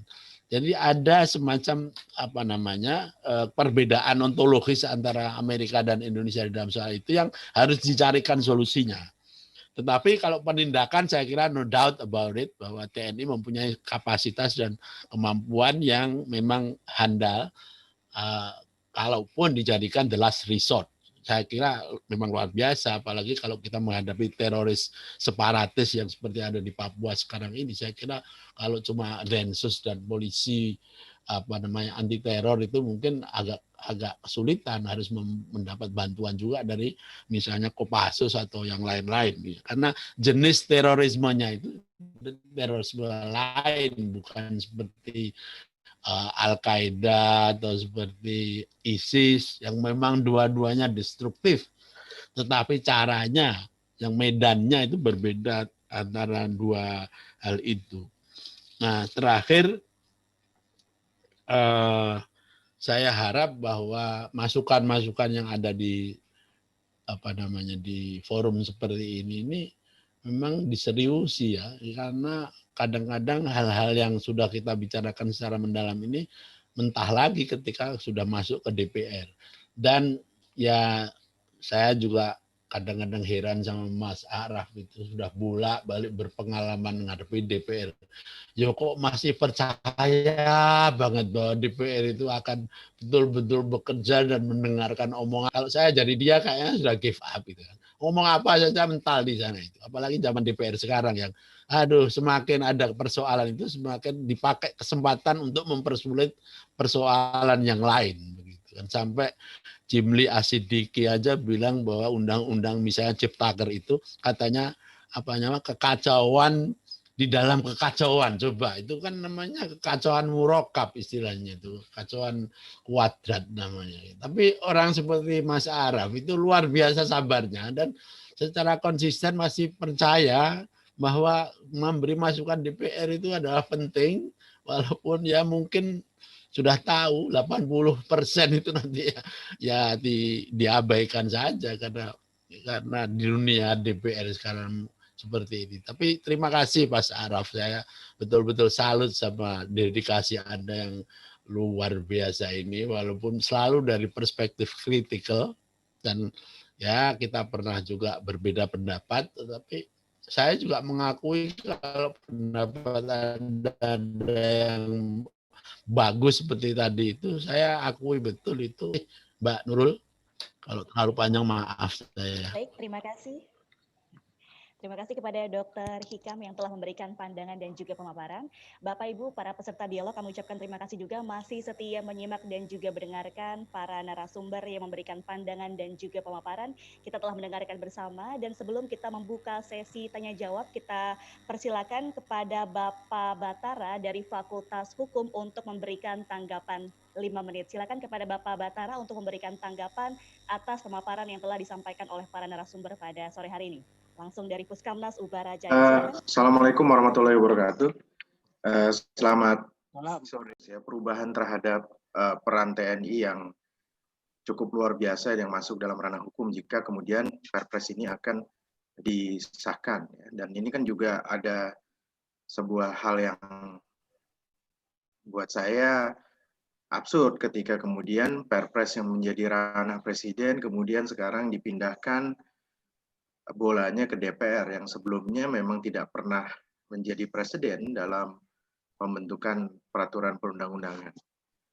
Nah, sebagaimana kita tahu bahwa memang ada beberapa pendapat dari diskusi ini dan saya mengaminkan bahwa memang keterlibatan tentara itu haruslah diperjelas dalam hal ini, tetapi tidaklah kemudian dia melanggar sendi-sendi hukum asasi manusia dan demokrasi. Kalau tadi rekan saya Dr. Al-Araf misalnya mengatakan perlu ukuran disebut sebagai clear and present danger, itu sebenarnya sama saja. Di Amerika Serikat istilah itu digunakan di mana situasi yang di mana bahaya itu sudah tingkatnya tidak dapat ditanggulangi dengan keadaan biasa oleh aparat penegak hukum, maka segala kemungkinan tersebut harus ditanggulangi dengan kekuatan militer. Itu yang disebut sebagai situasi yang di mana clear and present danger itu berlaku. Nah, selain itu juga pemberantasan terorisme. Memang dari awal, sejak awal perdebatan politiknya jauh sebelumnya di tahun 2003 ketika undang-undang ini diadopsi, TNI juga sebenarnya menginginkan kue untuk mereka untuk bisa ikut serta dalam pemberantasan tindak pidana terorisme, tapi itu pada saat itu kan tidak populer dan tidak didukung. Makanya kemudian ada beberapa kali rancangan perubahan undang-undang terorisme yang di mana pada saat itu berkelindan dengan munculnya beberapa rancangan undang-undang tentang intelijen negara. Pada saat itu memang keinginan TNI itu tidak diakomodasi dalam rancangan undang-undang tersebut. Tapi kan baru tahun 2018 kemudian dipicu dengan terjadinya bom Surabaya yang pembahasannya cukup lama, sudah setahun, dan disitulah kemudian peluang TNI untuk bisa masuk. Dan berkali-kali saya katakan argumen-argumen ketika melegitimasi masuknya TNI adalah menggunakan contoh misalnya apa yang terjadi di Marawi. Saya ingin mengingatkan bahwa apa yang terjadi di Marawi di Filipina Selatan di mana tentara Filipina terlibat di dalamnya, itu bukan dalam konteks pemberantasan terorisme menggunakan undang-undang terorisme, tapi menggunakan undang-undang darurat atau martial law di sana, di mana tentara kemudian bisa bergerak leluasa karena bagaimanapun juga terorisme di sana juga teroris di sana sudah menguasai wilayah. Nah, ini yang disebut sebagai situasi clear and present danger. Nah, satu-satunya cara untuk bisa kemudian tentara untuk bisa masuk ya seperti yang sudah disampaikan oleh rekan saya Lara, perlu adanya apa yang disebut sebagai kejelasan tentang perbantuan militer atau perbantuan TNI. Perlu kejelasan berkaitan dengan rules of engagement.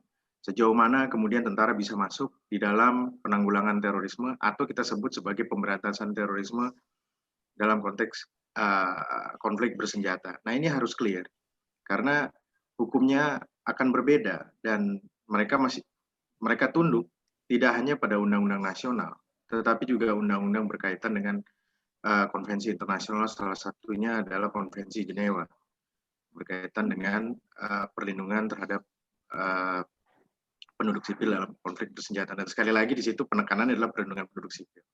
Nah, persoalannya kali ini adalah undang-undang ini muncul tetapi tidak seiring dengan perlindungan terhadap hak asasi manusia khususnya bagi warga sipil atau warga negara, khususnya kita.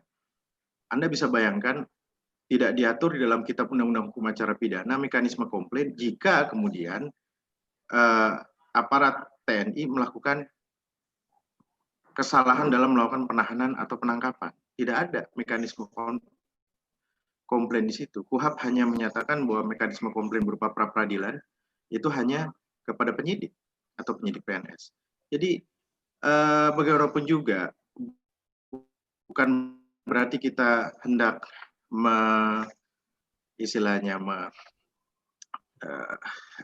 meminggirkan TNI di dalam penyelenggaraan penanggulangan terorisme, tetapi harus secara ketat diatur bagaimana mereka yang memiliki peran besar dan juga aparat bersenjata itu bisa kemudian diberikan rambu-rambu yang jelas. Makanya di situ tadi ada rekan saya dalam salah satu slide-nya membedakan antara anti terorisme dengan kontraterorisme. Nah, kontraterorisme ini kan adalah sebuah kebijakan di mana menekankan kepada kemampuan aktor penindak dalam melakukan penindakan terhadap terorisme. Nah, itu apa saja? Ya, aparat penegak hukum di antara kepolisian dan tentara, kalau memang itu dilibatkan. Tapi sekali lagi, kontraterorisme itu juga memiliki aturan-aturan untuk mencegah terjadinya abuse of power. Sedangkan anti terorisme adalah sebuah kebijakan secara holistik, ya, tidak hanya memberikan penguatan terhadap aktor penindak, tetapi juga kita bicara soal kebijakan secara keseluruhan di mana imigrasi kita kuat, bea cukai kita oke, perbatasan kita aman, ya. Nah, ini yang disebut sebagai kebijakan yang tidak hanya melulu pada peran-peran aktor tertentu. Mohon maaf, Bapak Nah, saya rasa diskusi hari ini sangat berguna. Dan memang kita harus terus menyuarakan perlunya rambu-rambu sifatnya mengundang tindak-tindakan eksesif, sehingga ada kejelasan dalam konteks perlindungan negara terhadap hak asasi manusia warga negara. Saya rasa itu, terima kasih. Billahi taufiq walhidayah. Wassalamualaikum warahmatullahi wabarakatuh. Terima kasih kepada Bapak Batara selaku dosen hukum yang telah memberikan tanggapan. Bapak Ibu, para peserta dialog, kita akan membuka sesi pertanyaan. Kita akan membuka 2 pertanyaan untuk seluruh narasumber. Mohon untuk pertanyaannya singkat saja, dan karena waktu kita terbatas hanya pada pukul 15.30, kami persilakan kepada para peserta dialog untuk mengangkat tangan. Nanti akan saya pilih siapa yang akan boleh bertanya.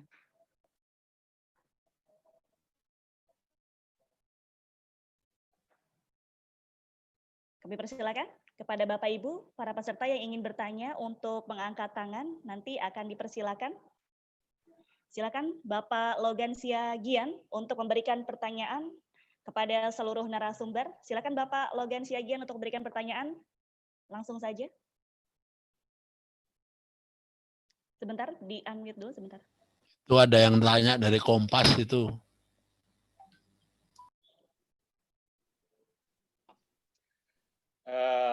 Saya kira tidak usah saya sebut satu persatu para narasumber tadi. Yang saya monitor, rancangan Perpres yang diajukan oleh pemerintah sebagai penjabaran dari Undang-Undang Nomor 5 tahun 2018, kalau nggak salah tadi pasal 34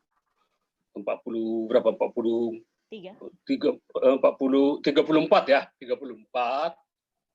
Itulah sebetulnya Perpres ini. Memang Perpres itu kan yang nanda tangan Presiden. Tapi khusus mengenai teroris ini ada kesepakatan harus persetujuan DPR baru nanti diundangkan atau diinikan. Pertanyaan saya, pembahasan yang paling aktual hari ini, apakah sudah berdasarkan substansi atau materi muatan Perpres yang diajukan terakhir oleh Presiden kepada DPR dan sudah dibahas DPR, saya monitor ini sudah mau diajukan. Nah, memang rancangan yang terakhir ini kami kebetulan ya karena kami ini kebetulan dosen UBARA ya juga purnawirawan mengamati bahwa pertama sebetulnya penindakan yang diatur di Perpres itu adalah terhadap terorisme yang sasaran tertentu itu. Nah, ini kalau menurut pendapat kami sebetulnya secara konsep umumnya sudah benar. Karena itu pun penindakan itu dilaksanakan adalah atas perintah Presiden. Tapi memang di Perpres itu tidak diatur proses bagaimana Presiden menetapkan bahwa terorisme yang terjadi itu, aksi terorisme yang terjadi itu sudah harus ditangani oleh TNI. Ya, jadi pertanyaan kami, apakah yang kita bahas hari ini sudah berdasarkan kepada materi muatan Perpres terakhir yang diajukan kepada DPR. Kalau secara formal saya pikir ini tidak ada menyalahi. Pertama, operasi militer selain perang yang dilakukan oleh TNI itu diatur di Undang-Undang Nomor 34 tahun 2004 mengenai TNI. Lalu operasi militer selain perang yang ditujukan kepada aksi terorisme itu diatur di Undang-Undang Nomor 5 tahun 2018 sebagai jabaran Perpu 1 tahun 2003 itu, Undang-Undang mengenai teroris. Itu aja pertanyaan kami. Jadi karena saya lihat tadi mendasar sampai ada syarat supaya dirubah Undang-Undang TNI dan sebagainya. Ini mohon Baik, izin. terima kasih Bapak Logan. Terima kasih. Itu aja pertanyaan kami. Terima kasih. Dari Mas Niko dari Kompas, silakan untuk memberikan pertanyaan. Mas Niko dari Kompas. Ya, terima kasih Mbak Nurul atas waktunya. Saya Niko dari Harian Kompas, izin bertanya. Terima kasih juga atas pemaparannya Mas Alara, selalu Prof. Hermawan, dan narasumber lain yang memberikan insight baru gitu terhadap Perpres ini. Kalau dari informasi yang saya terima sejauh ini, di Komisi 1 itu kemarin sudah ada rapat. Itu rapat yang membahas Perpres TNI dan dari dokumen yang kami dapat gitu, itu mereka sepertinya berpandangan masih sepakat gitu bahwa pelibatan TNI ini masih sejalan dengan Undang-Undang TNI yang pasal 7, lalu tadi juga pasal 43I. Tapi memang tadi seperti yang disampaikan Mas Araf, memang ditegaskan bahwa tugas TNI masih dalam kerangka CJS gitu, Criminal Justice System. Dan yang pasal 14 tentang pendanaan juga diminta untuk dihapuskan agar selaras pasal 66 Undang-Undang tentang TNI, jadi kembalikan pada APBN. Tapi yang menarik di poin ketiga, itu Komisi 1 itu berpandangan bahwa pentingnya pengawasan yang dilakukan oleh lembaga perwakilan, dalam hal ini DPR, dalam pemberantasan tindak pidana terorisme. ini dia untuk itu sejalan dengan ketentuan pasal 43J Undang-Undang Nomor 5. Nah, mereka meminta itu Komisi 1 agar mendorong pembentukan tim pengawas penanggulangan terorisme. Nah, menurut Prof. Hermawan, lalu juga Mas Alaraf, lalu juga narasumber lain mungkin bisa menanggapi seberapa urgent gitu pembentukan tim pengawas penanggulangan terorisme yang melibatkan DPR. Sepertinya ini juga butuh dikritisi gitu, adanya lembaga pengawas apakah di luar negeri mungkin, apakah juga ada untuk, karena tadi kan agar tidak ada tumpang tindih dan lain-lain. Jadi urgensi tim pengawas dalam penanggulangan terorisme, apalagi ini juga melibatkan DPR, apakah juga. Baik, terima kasih Mas Tiko. Baik, sudah ada 2 pertanyaan yang masuk dari Bapak Logan dan juga Mas Niko, ditujukan untuk semua para narasumber. Pertanyaan pertama adalah apakah sudah sesuai substansi isi dari peraturan Presiden yang telah diajukan ke DPR? Yang kedua dari Niko dari Kompas, Komisi 1 telah menjalankan rapat dan sudah sepakat bahwa sejalan bahwa pelibatan TNI dalam terorisme, dan apakah perlu adanya Dewan Pengawas untuk mengawasi DPR begitu? Saya persilakan untuk yang pertama menjawab kepada Bapak Stanislaus untuk menanggapi 2 pertanyaan yang telah masuk.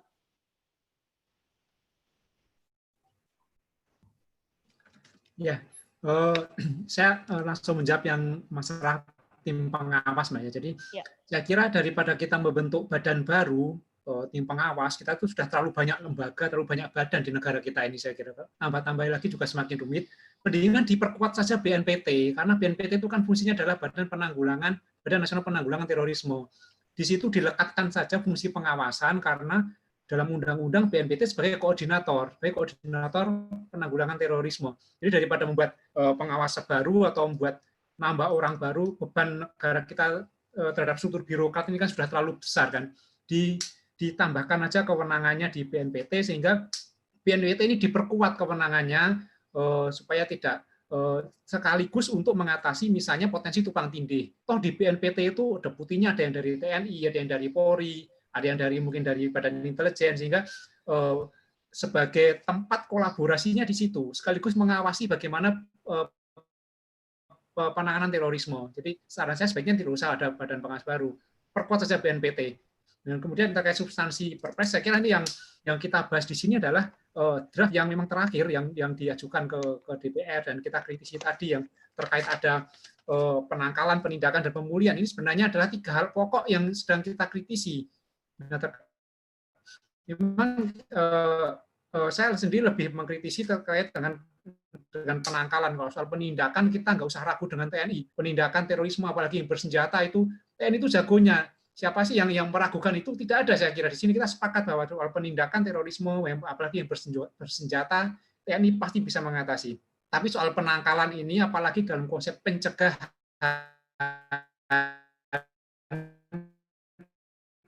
yang perlu melibatkan masyarakat sipil, ini perlu kita timbang-timbang di mana batasannya, di mana perannya. Tetapi justru kita ingin diberi batasan yang jelas, dan kalau perlu ditempatkan di tempat yang lebih tinggi, misalnya undang-undang perbantuan TNI, sehingga yang besar itu ditempatkan di tempat yang tepat dengan tugas yang tepat. Itu saya kira poin dari diskusi atau hal yang saya sampaikan. Terima kasih, Mbak. Baik, selanjutnya mohon penanggapan Bapak Profesor Kiki, mohon untuk tanggapannya.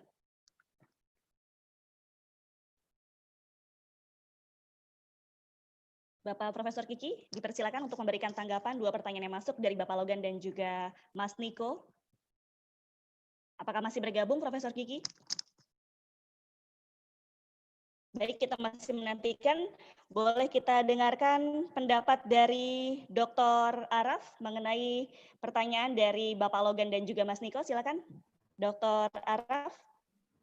Ya, pertanyaan pertama, apakah draft Perpres itu memang sudah draft terakhir ya yang disampaikan pemerintah ke DPR dan pimpinan DPR? Tadi sudah disampaikan juga oleh kawan dari wartawan Kompas, terus sudah ada beberapa rekomendasi dari Komisi 1. Intinya draft Perpres belum sesuai dengan peraturan perundang-undangan yang ada dan masih menimbulkan banyak problematika dan tidak sesuai dengan beberapa aturan yang ada, usia undang-undang TNI dan undang-undang tindak pidana terorisme itu sendiri.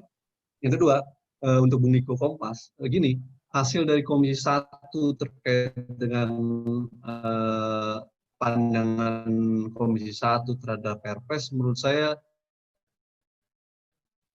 belum melakukan perubahan dan Perpres tersebut. Misalkan Komisi 1 belum merubah tentang farase terkait dengan operasi lainnya di dalam draft Perpres. Itu tidak ada pandangan dari Komisi 1 tentang hal tersebut, sehingga belum dilakukan secara menyeluruh. Kedua, tentang persoalan penangkalan, memang Komisi 1 memberikan frase bahwa penangkalan dilakukan atas dasar perintah Presiden. Nah, ini juga yang menurut saya harus dicatat, ini belum dilakukan juga secara menyeluruh perbaikan oleh Komisi 1 pandangannya, karena mengacu ke Undang-Undang TNI itu harusnya melalui keputusan politik negara, proses-proses operasi tersebut.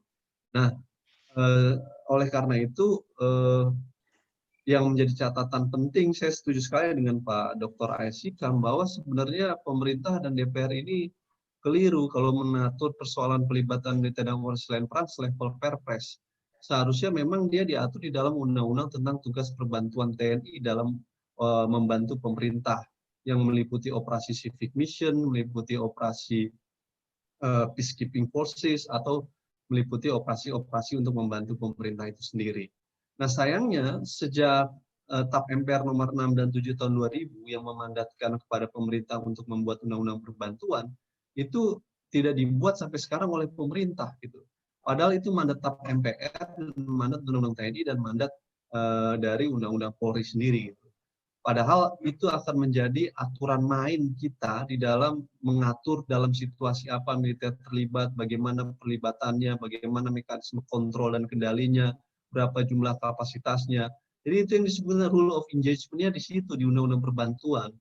Nah, sejak Undang-Undang 5 2018 dibahas di DPR, saya selalu bilang bahwa DPR sebaiknya tidak perlu mengatur militer di dalam pasal 43 itu, yang ujungnya akan menimbulkan kontroversi kalau diatur dalam Perpres. Sebaiknya DPR dan pemerintah membuat aturan undang-undang perbantuan TNI dalam operasi militer selain perang, atau dalam undang-undang perbantuan TNI kepada kepolisian dan pemerintah. Tapi saya tidak memahami mengapa hal itu tidak menjadi sesuatu yang penting untuk dibahas dan dijadikan rekomendasi, tetapi kemudian memaksakan dalam Perpres. Nah, inilah yang menjadi berbahaya. Nah, kedua, Perpres ini kan statusnya dibuat oleh Presiden. Nah, secara rezim tentu dia akan lemah, bisa berganti-ganti dengan mudahnya dari masa ke masa, dan sangat tergantung dari karakter rezim yang berkuasa. Itu tentu sesuatu yang sangat berbahaya pada titik tertentu. Meski ada frase perlu konsultasi dengan DPR. Jadi secara prinsip Mas Niko, tentang frase pandangan Komisi 1 bahwa apakah TNI akan terlibat dalam kerangka criminal justice system, menurut saya itu frase yang agak kabur gitu. Nggak jelas apakah itu artinya militer akan menjadi bagian dari penegak hukum, ataukah militer akan membantu penegak hukum. Nah, ini sesuatu yang tidak jelas, hanya disebutkan rekomendasi Komisi 1 militer terlibat dalam kerangka criminal justice system. Menurut saya ini sesuatu yang multitafsir. Apakah itu artinya TNI akan menjadi bagian dari penegak hukum, ataukah itu artinya TNI akan membantu penegak hukum dalam situasi-situasi tertentu untuk mengatasi terorisme? Ini yang menurut saya Komisi 1 nggak bisa memberikan pandangan dengan frase yang sederhana seperti itu. Karena ini soal yang kompleks, sehingga harus diatur secara rinci apa itu maknanya gitu tentang hal tersebut. Sehingga saya kritik terkait dengan hal tersebut, harusnya dia menjelaskan bahwa militer terlibat dalam penanganan terorisme untuk membantu penegakan hukum dalam kerangka tugas perbantuan ketika situasi ancaman terorisme berada dalam kondisi imminent threat, di mana kapasitas penegak hukum sudah tidak bisa mengatasinya lagi. Contoh dalam konteks POSO, karena situasi kelompok terorismenya dalam menggunakan gerilya dan polisi tidak memiliki kapasitas untuk tersebut, sehingga membutuhkan perbantuan polisi TNI, dan terjadilah operasi tindung balas secara bersamaan antara polisi dan TNI. Tetapi kan kerangka itu tetap dalam rangka tugas perbantuan dan di bawah kendali operasi penegak hukum. Apa artinya? Artinya itulah yang kita inginkan di dalam undang-undang perbantuan seharusnya tentang aturan main tersebut. Nah, sayangnya pandangan DPR nggak menjelaskan hal itu, sehingga ini bisa berbahaya juga frase tentang pandangan criminal justice system kalau tidak dijelaskan secara lebih rinci gitu, dan itu bermasalah. Kedua adalah terkait dengan pendanaan. Saya setuju kalau Komisi 1 DPR akan mengevaluasi bahwa pendanaan itu pandangannya hanya dari APBN bukan melalui APBD. Nah, yang ketiga tentang pengawasan. pengawasan ini sebenarnya di dalam Undang-Undang 5 2018 memang sudah diatur. Di dalam pasal di dalam Undang-Undang Pemberantasan Tindak Pidana Terorisme disebutkan bahwa DPR akan membentuk tim pengawasan dalam penanganan terorisme. Tim itu sifatnya independen yang melibatkan anggota dewan dan juga kelompok-kelompok masyarakat. Kenapa? Karena pada saat itu mereka khawatir bahwa penanganan terorisme takut berlebihan dan lain sebagainya. Dan tim pengawasan itu memang mandat Undang-Undang 5 2018, sehingga memang harus diturunkan dalam bentuk peraturan DPR. Sayangnya peraturan DPR itu belum ada sampai sekarang. Nah, 3 pandangan Komisi 1 ini belum cukup karena beberapa hal permasalahan lain belum dibahas, seperti tentang persoalan tentang penangkalan, tentang frase perintah presiden itu bertentangan dengan Undang-Undang TNI, itu frasenya keputusan politik negara. Tentang definisi operasi lainnya, itu apa maksudnya tentang kategori operasi lainnya. Serta tentang persoalan terminologi eskalasi yang tinggi tentang dalam aspek penindakan, itu apa maksudnya tidak dijelaskan secara lebih lanjut. Nah, buat saya, beberapa persoalan lain di dalam Perpres itu belum mendapatkan rekomendasi yang baik oleh Komisi 1, sehingga saya menganggap Komisi 1 tidak sungguh-sungguh mengakomodasi pandangan-pandangan masyarakat sipil dalam memperbaiki draft Perpres tersebut. Padahal bahan-bahan dari masyarakat sipil ataupun kelompok akademisi, pandangan-pandangan akademisi itu sudah disampaikan berulang kali ke DPR. Sayangnya ini belum dimasukkan di dalam pandangan-pandangan Komisi 1. Ini yang menurut saya sesuatu yang memprihatinkan. Meski ya benar kata Pak Dr. A.S. Hikam, sebenarnya saya lelah juga Pak gitu berbicara tentang hal tersebut gitu. Tapi ya mau bagaimana lagi gitu, karena ini keharusan sebagai direktur imparsial ya saya sampaikan baik-baik gitu. Terima kasih. Baik, terima kasih kepada Dr. Araf. Selanjutnya kepada Dr. Hikam, mohon untuk tanggapan atas 2 pertanyaan. Silakan Dr. Hikam langsung saja. Ya, yang pertama dari Pak Logan ya, saya mohon beliau juga terus keep up dengan informasi dan perkembangan karena luar biasa ini. Beliau sangat decisive dalam melihat situasi ini. Apakah ini sudah misalnya dipertanyakan apa yang kita diskusikan itu sudah updated yang terakhir? Itu penting sekali karena ya mohon maaf saja saya sendiri juga nggak paham ini apa yang terakhir apa enggak. Yang jelas berita yang paling akhir yang saya ikuti dan berisi dengan persoalan yang memang sudah ada ini. Saya mungkin lebih gelap daripada Al-Araf soal yang sudah mempunyai lebih dulu bahan-bahannya ya, tapi saya sangat berterima kasih dengan pertanyaan itu karena itu menunjukkan bahwa publik ini ya, terutama akademia ini betul-betul serius di dalam melihat perkembangan persoalan. Apalagi kalau tadi Pak Araf bilang Komisi 1 atau DPR itu ternyata kurang serius. Nah, itulah buktinya bahwa memang diperlukan suatu DPR yang memang lebih serius dalam menghadapi pertanyaan-pertanyaan seperti Pak Logan yang juga sangat serius ini, karena ini kita berbicara tentang masa depan rakyat, masa depan Indonesia, masalah hubungan TNI dengan dengan publik, TNI dengan Polri dan seterusnya. Jadi saya sangat senang dengan penjelasan tadi bahwa itu kita memang update yang terakhir juga. Ya, soal pertanyaan Niko tadi yang dari Kompas, bagi saya pengawasan itu satu hal yang inherent ya di dalam public policy atau dalam kebijakan di dalam masyarakat demokratis. Perkaranya adalah pada tataran mana yang namanya pengawasan seperti pekerjaan seperti TNI, polisi, intelijen, ya, penangkalan atau bukan penangkalan, pemberantasan terorisme ini, apakah harus diawasi secara yang dikatakan Araf sebagai ranah publik secara total atau tidak? Itu yang bisa menentukan sendiri adalah yang sebagai pelaksana dan juga yang di DPR sebagai wakil rakyat. Tapi bahwa harus ada pengawasan itu jelas. Ya, dan saya kira disuruh atau tidak yang namanya media seperti Kompas juga melakukan pengawasan dan saya kira cukup mempunyai dampak lah ya di dalam soal ini. Hanya mekanisme pengawasan yang sangat spesifik seperti yang diinginkan barangkali memang harus dirumuskan secara khusus, karena persoalan ini persoalan yang kadang-kadang melibatkan intelijen dan lain sebagainya yang mungkin akan menyentuh hal-hal yang berkaitan dengan rahasia negara. Saya kira jawaban saya ya itu aja. Terima kasih, Mbak. Baik, terima kasih. Selanjutnya Profesor Kiki. Kami persilakan untuk menanggapi pertanyaan, untuk memberikan tanggapan terakhir Profesor Kiki terkait pertanyaan Bapak Logan dan juga Mas Niko. Apakah peraturan ini sudah sesuai dengan substansinya diajukan ke DPR dan juga apakah perlu badan pengawas untuk membahas Perpres ini? Kepada Profesor Kiki, apakah masih bergabung? Kami persilakan untuk memberikan tanggapan pertanyaan, Profesor.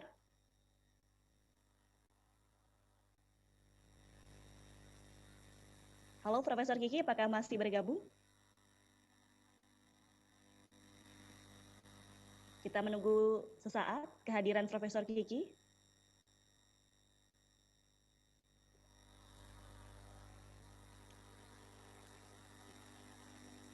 Halo Profesor Kiki.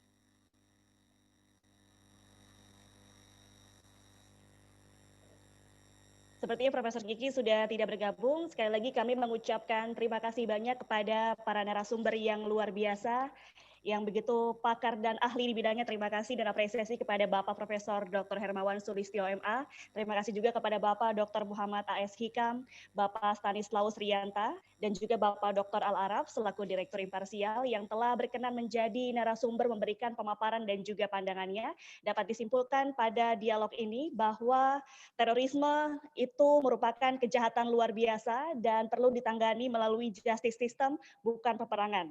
Dan perlunya adanya pembahasan yang lebih serius mengenai frase penangkalan atas perintah Presiden dan juga frase operasi militer lainnya agar bisa lebih diperinci. Dan selanjutnya pembatasan kewenangan itu harus jelas antara pembagian tugas TNI dan juga Polri. Perlu adanya rekomendasi Undang-Undang Perbantuan Militer atau TNI. Sekali lagi kami mengucapkan terima kasih kepada para peserta dialog sore hari ini yang masih setia menyimak dan juga mendengarkan. Semoga dialog ini memperkokoh wawasan hukum, sosial, politik, publik, dan juga pemerintah. Salam sehat selalu. Saya selaku pembawa acara mohon pamit dan undur diri. Wassalamualaikum warahmatullahi wabarakatuh. Salam sehat selalu. Terima kasih.